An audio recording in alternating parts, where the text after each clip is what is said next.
Let's make a Ferrero Rocher cake. For the sponge, beat 5 eggs with powdered sugar until they become light and frothy. All the measure of the ingredients is provided in the description.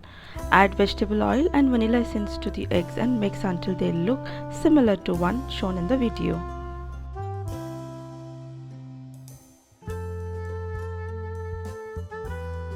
Add the dry ingredients and the coffee concoction little by little and mix on low speed. Scrape the sides using a spatula and give a final mix. Divide the batter into two 7-inch tins and bake in a preheated oven at 180 degrees Celsius for 25 to 30 minutes. For the ganache, to 200 grams of warm cream, add 400 grams of chopped dark and milk chocolate.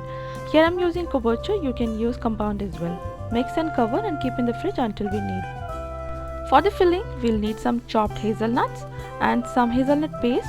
If you don't find hazelnut paste, you can use Nutella as well, and the star ingredient, which is the Ferrero Rocher chocolate. Once the sponge is cooled down completely, divide the sponge into 2 layers. So we will have 4 layers from the 2 sponges we made. The ganache after it's set in the fridge looks like this.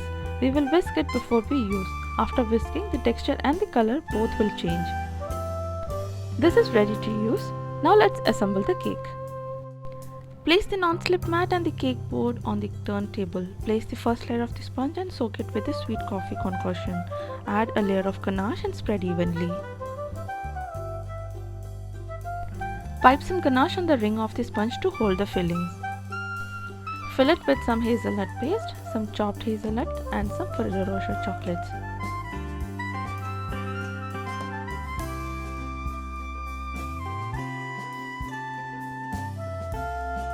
Using a spatula, spread everything. Place the second layer of the sponge and repeat the procedure till we reach the top layer of the cake. Crumb coat the sides of the cake with some ganache as we go. Nutella and hazelnuts are loved by everyone. It's one of the popular flavors these days. So this is definitely gonna be a crowd pleaser cake. In this video, I have made the sponge using a stand mixer. You can also use your hand blender to make the same recipe. I have shared a detailed recipe video of the same sponge in one of my previous video of chocolate truffle cake. I'll share the link of the video in the description below. Once all the layers are done, crumb coat the cake with ganache and keep it to set for at least 30 minutes before we move to the final icing.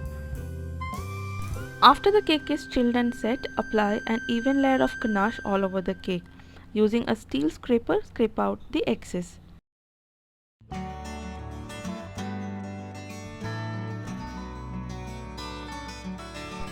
For the drapes, I used the same ganache, but this time I warmed it a bit to get a flowy consistency.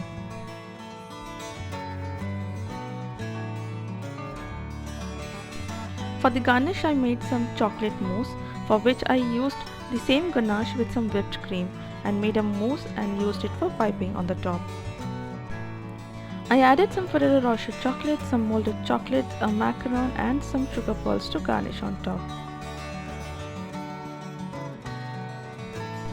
Here is the final look of the cake. Let me know in the comments which cake recipe you would like to see next.